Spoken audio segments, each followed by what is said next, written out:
Harisree creations presents day to day May 17 ലോക വാർത്താവിനിമയ ദിനമായി ആചരിക്കുന്ന ഈ ദിവസം കുടുംബശ്രീ ദിനം കൂടിയാണ്. 1498 മെയ് 17 വാസ്കോഡഗാമ കോഴിക്കോട് കാപ്പാട് കടപ്പുറത്ത് കപ്പൽ ഇറങ്ങിയത്. 1749 ഇതേ ദിവസമാണ് വാക്സിനേഷന്റെ പിതാവ് എന്നറിയപ്പെടുന്ന എഡ്വേർഡ് ജെന്നർ ജനിച്ചത്.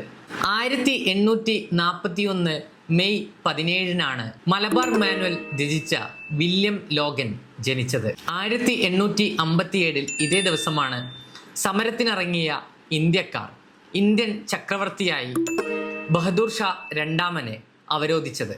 1917 ഇതേ ദിവസമാണ് 1934 ഗാന്ധിജി കേരളത്തിലെത്തിയപ്പോൾ സ്വർണ്ണാഭരണങ്ങൾ ഊരി നൽകിയ കൗമുദി ടീച്ചർ ജനിച്ചത്.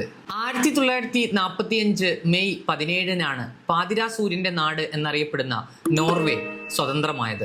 1998 മെയ് 17 കേവല ദാരിദ്ര്യം തുടച്ചു നീക്കുക എന്ന ലക്ഷ്യത്തോടെ കുടുംബശ്രീ പദ്ധതി തുടങ്ങിയത്. 2005 ഇതേ ദിവസമാണ് കുവൈത്തിൽ സ്ത്രീകൾക്ക് വോട്ടവകാശം ലഭിച്ചത്. സ്വവർഗ വിവാഹം നിയമപരമായി അംഗീകരിച്ച ആദ്യത്തെ ഏഷ്യൻ രാജ്യമായി തായ്വാൻ മാറിയത് 2009 മെയ് 17